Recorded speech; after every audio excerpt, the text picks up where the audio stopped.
할렐루야, 여러분의 큐티를 도와주는 목요일 금요일 해설 가이드입니다. 오늘 여러분과 함께 읽고 나눌 말씀은 사사기 8장 1절에서 12절 말씀이 되겠고요. 제목은 화평케 하는 에브라임에게 대처하는 기드온이라는 제목으로 오늘 말씀을 같이 묵상하겠습니다. 오늘 말씀을 좀 요약하면요. 기드온이 전쟁에서 승리한 후 에브라임 지파가 나타나 자신들을 늦게 불렀다라고 불평을 합니다.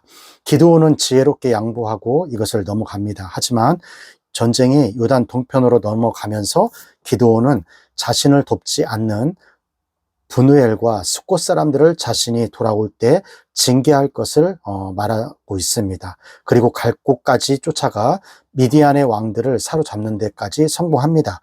그런데 기드온은 이방 왕처럼 변해가는 것을 우리가 볼 수가 있습니다. 자, 그럼 1절에서 3절.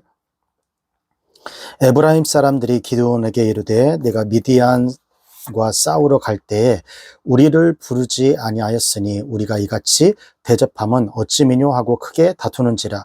기드온이 그들에게 이르되 나의 이제 행한 일을 너희의 한 것에 비교되겠느냐. 에브라임의 끝을 포도가 아비멜렉의 만물 포도보다 낫지 아니하냐. 하나님이 미디안 방백 오렙과 스앱을 너희 손에 붙이셨으니 나의 한 일이 어찌 등이 너희의 한 것에 비교되겠느냐. 기드온이 이 말을 하매 그들의 노가 풀리느니라.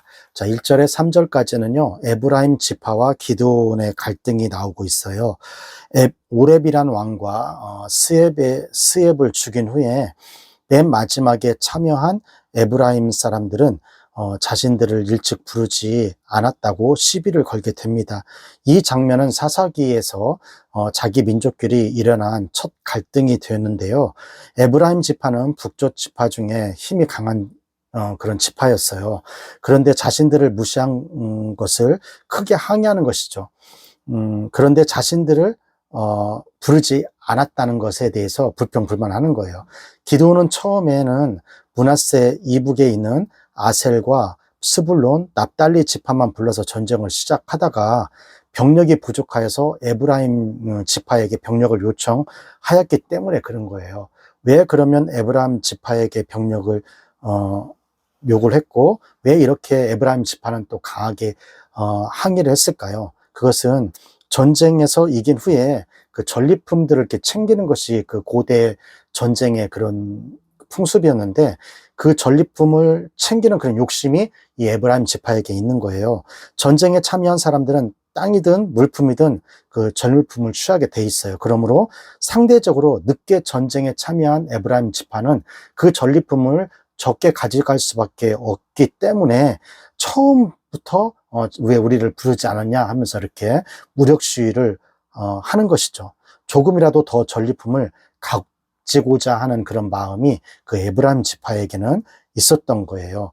그러니까 어떻게 해요? 에브라임 지파는 참여는 적게 하고 많은 것을 가지려는 그런 얌체의 그런 신앙을 가지고 있는 것이죠.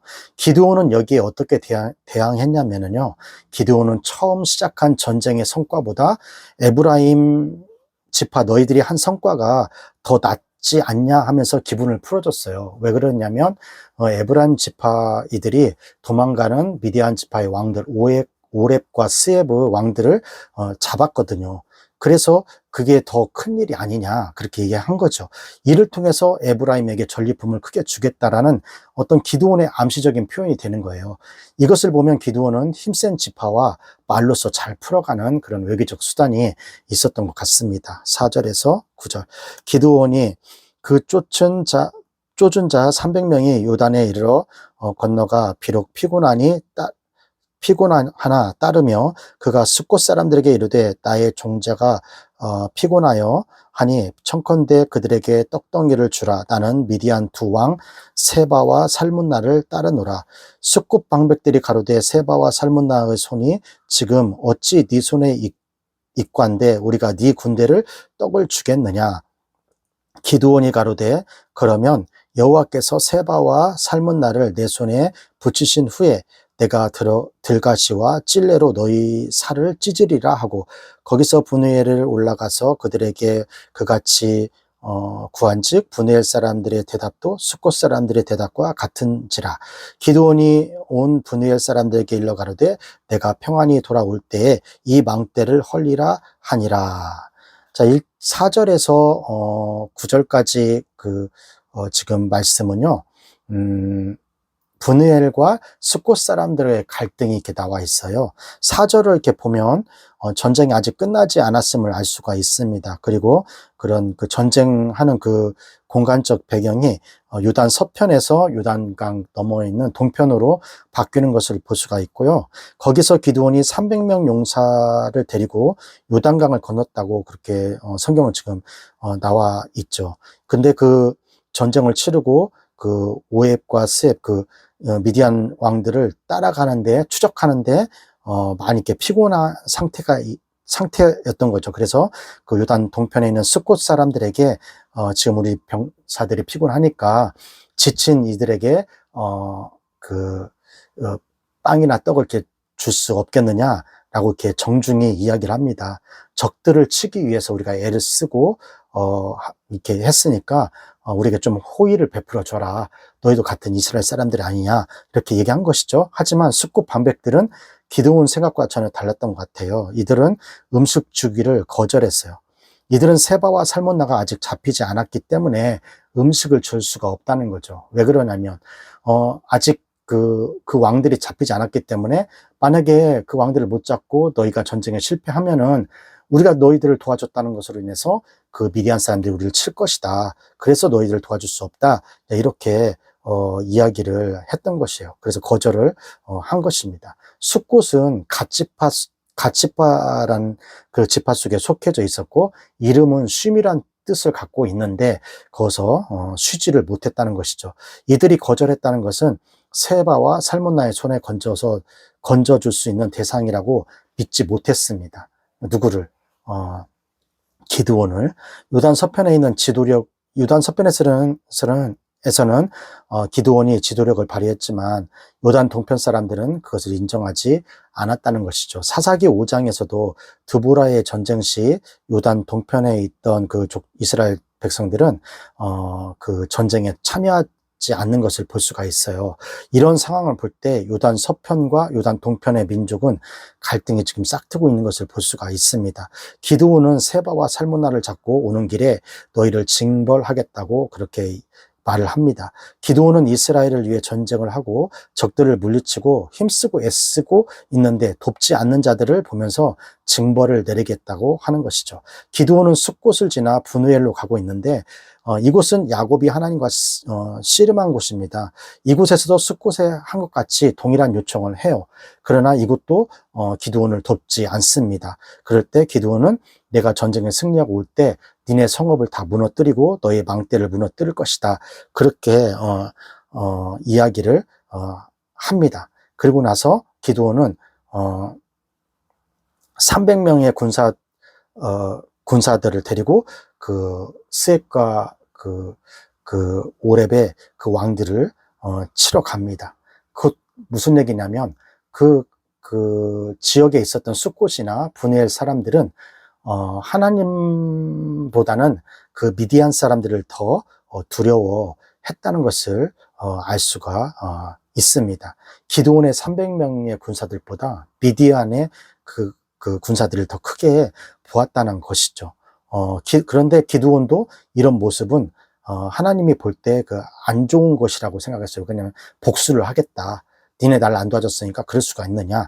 내가 너에게 원수를 갚겠다 했어요. 그냥 원수 갚는 것은 여러분 누구 손에 있죠? 하나님의 손에 있는 겁니다. 그래서 처음은 하나님께서 원수 갚아주는 일로 시작했다가 요단 동편에 들어가서는 기드온이 자신의 원수를 갚는 개인적인 원수 갚는 일로 변질되고 있다는 것을 볼 수가 있습니다. 10절에서 12절. 이때 세바와 살문나가 갈골에 있는데 동방 사람의 모든 군대 중에 칼든 자 12만 명을 죽였고 그 남은 1만 5천 명 가량은 그들을 쫓아 거기에 있더라. 적군이 안연히 있는 중에 기드온이 노바와 북부하 동편 장막에 거한 자의 길로 올라가서 적군을 치니 세바와 살문나가 도망한지라. 기드온이 추격하여 미디안 왕 두 왕 세바와 살문나를 사로잡고 그 온 군대를 파하니라. 자, 10절과 12절은 세바와 살문나 군대를 격파하는 모습을 볼 수가 있습니다. 기드온이 계속 추격할 때 세바와 살문나는 15,000명의 군사를 모아 갈골의 진을 쳤다고 적혀 있죠. 갈골은 암몬 지역이었고 미디안 지역으로 가는 그 길목이었어요. 본문에서 칼든자는 군인을 뜻하고 있는데 자그마치 12만 명을 죽였고 남은 인원이 15,000명이 남았다고 합니다. 세바와 살문나는 이제 기드온이 안 따라올 것이라 생각했는데 기드온이 쳐들어와서 세바와 살문나를 사로잡고 모든 군대를 두려움에 그렇게 뛰게 만들었다는 것이죠. 자, 여기까지가 사사기 8장 1절에서 12절 말씀이 되겠고요. 오늘 말씀을 통해서 우리는 무엇을 묵상하고 무엇을 적용해야 할까요? 첫 번째, 나는 하나님보다 나의 명예와 유익을 앞세우는 모습이 없는지 확인해 봅시다. 에브라임 지파는 이 전쟁을 누구를 위한 전쟁인지 모를 정도로 그들은 얌체 같은 사람들이었어요. 왜 그랬냐면은 하나님의 전쟁, 이스라엘 나라를 위해서 전쟁을 했지만 자기네가 전쟁에서 이긴 다음에 그 전리품을 찾기 위해서 왜 우리를 전쟁에서 뺐냐고 그렇게 한 것이죠.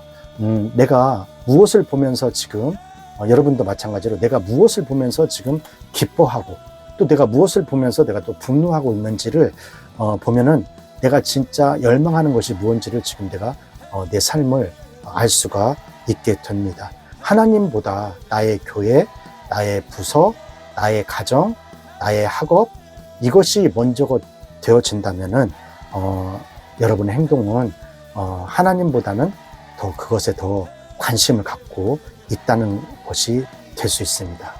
그래서 나는 하나님보다 나의 명예와 유익을 앞세우는 사람인지 아닌지를 여러분 되돌아보는 시간을 갖길 바랍니다. 두 번째, 하나님의 의도와 기대를 저버리는 삶을 살고 있는지 돌아보세요. 요단 동편의 사람들은 기드온이 요청했을 때 우리 힘드니까 먹을 거 주셔라 했을 때 거부를 했습니다. 요단 동편의 사람들은 기드온이 원정까지 오는 것을 원치 않았어요. 또한 하나님도 그렇게 따라가서 끝까지 이렇게 하라고 그것을 원한 것은 아니었던 것 같아요. 그런데 이것은 그들 사람들이 그러니까 아까 도움을 요청해 요단 동편에 있던 그 이스라엘 민족이 그 사람들이 좀 무심한 것도 있을 것이고요. 또 이스라엘 나라의 어떤 그 민족의 그 공동체가 약간 지금 분열되고 있다는 그것도 의미하고 있게 되는 것입니다. 지금의 원정은 아까도 얘기했지만 하나님의 의도와 벗어나는 것인 것을 또 알 수가 있어요. 그러므로 우리는 헌신인가 아니면 내가 혹사를 하는 것인가 주님의 일을 아니면 내가 정말 하나님을 향한 비전이 있는 것인지 아니면 나의 야망이 있는 것인지 하나님 말씀에 순종하는 것인지 불순종하는 것이 그 경계선에서 잘 이렇게 분별해야 합니다. 주님의 기대를 저버리는 삶이라면 어떻게 할까요? 빨리 돌아오는 것이 우선이라고 목사님은 생각이 됩니다. 하나님의 의도와 기대를 저버리지 않는 그런 삶을 살았으면 좋겠습니다. 오늘 또 여러분의 있는 그곳에서 그 경계선상에서 내가 순종하는지 혹사하는지 내 야망을 위해서 하는 것인지 하나님의 비전을 위해서 하는 것인지 그걸 점검해보는 하루가 되시기를 주님의 이름으로 축원합니다. 교육부 구호 힘있게 외치고 오늘 큐티 마치도록 하겠습니다. 교육부 구호 시작! 공부 잘해 남주자, 돈 많이 벌어 남주자, 은혜 많이 받아 남주자.